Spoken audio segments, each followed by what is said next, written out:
Welcome back to Latte Hour. It is so nice to be back on the podcast with you all. It has been a while. So many things have been going on. Personally, I've had to renew certifications. I've gotten sick a couple of times with whatever is going around here in the community. And just since Christmas, everything has been pretty much a roller coaster. So I am so happy to be back. Wanted to start off saying I just had to decompress a little bit and get back into some reality TV shows. I try to stay away from those and kind of focus a lot on studying just various personal topics that I like to look into. But I was just so stressed out with all of the studying I had to do for certs and finishing up my master's that I just decided I am going to let loose and watch one of these drama shows. And so, of course, my go-to is Married to Medicine, because even though they have the drama, they have the professional women in a field that I just really find interesting. So I love to kind of see the dichotomy of their lives. And even the ones who are just married to doctors, I love to see that lifestyle as well. Really cool. But as I'm watching, I kind of read the comments under the videos and see a lot of people, of course, have their own opinions about everyone. But I like to watch it with no judgment and just seeing everyone with their quirks and just appreciating everyone for their honesty, showing their lives to us, letting us in. And so, yes, thank you, ladies, to Married to Medicine, for keeping me entertained and helping me to decompress. All right, now that I got that out the way, let's jump right into the topic that I wanted to talk about today, and that is democracy. I always wondered, I guess, how do we in this country, at least in my lifetime, it has always kind of been a pass the torch sort of relay, I guess, between the Democrats and the Republicans. The Democrats would have it 8 years, and then the Republicans would have it 8 years, and then the cycle would continue. And so I always found that fascinating. The only exception was recently with, of course, Trump 4 years, Biden 4 years, and now back to Trump. So I always kind of wondered, how did that, how do we go from flip-flop like that? Did people just not vote in the next 8 years and the next party was very motivated the next 8 years or the next cycle? And then it got me to thinking, because I've seen all the conspiracy theories on Instagram, but I've also pulled out inspiration, I guess, or answers from the universe or downloads that have come to me personally. And I've concluded that from all this information, that we are inside of a game. And I know people say a simulation, but there's a game inside the simulation, right? It's the game of democracy. It's the illusion that you actually have a choice.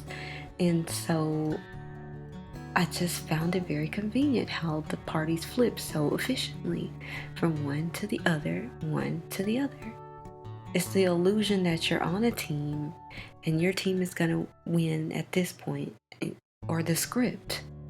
And then next time the other people. So it keeps the people minimally happy and keeps the people calm and keeps them blind to the illusion that they have a choice.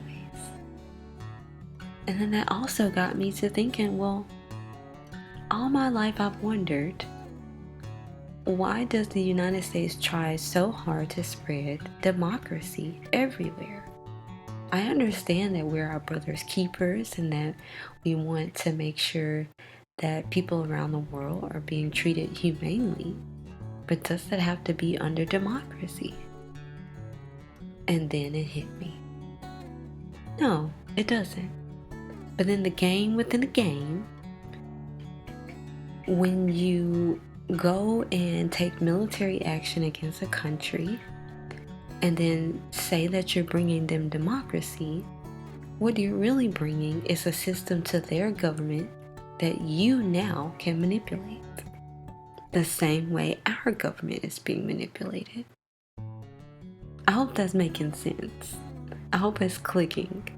And some people here I know are already awake, quote unquote woke, or however you want to say it, are aware. How about that? Not using a such a touchy word. So to me, that would be the only reason that democracy would be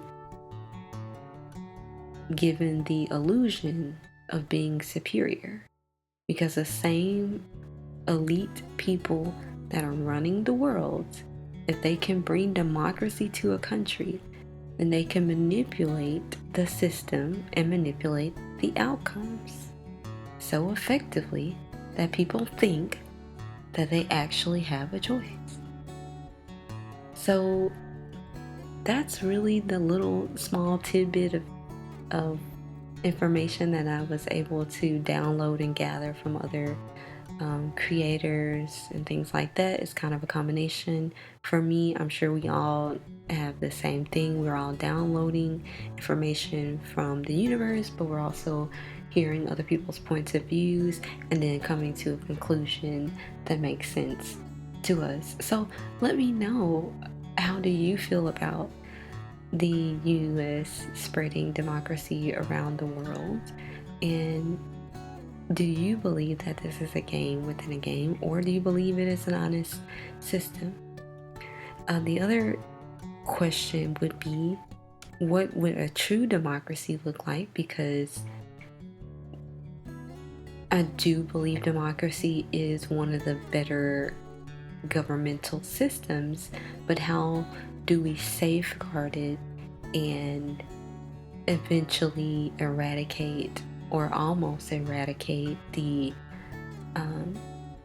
manipulation that it undergoes? How can we do that? Because I'm definitely not advocating for any other type of governmental systems, authoritarianism, dictatorships, or anything like that. But how do we make sure that a democracy is a true democracy? I think that's the next step for the people to ponder. Eventually, I hope we move away from capitalism to a place of abundance, but I do realize that baby steps is how we get to an end goal and a higher consciousness. And so I'll leave that there for you all to discuss in the comments below. I want to say thank you all so much. Hope you all are having a wonderful weekend with your family, and despite all that's going on in the world, know that there is good still left. All right, enjoy a good latte or a smoothie because it's getting hot, and bye now.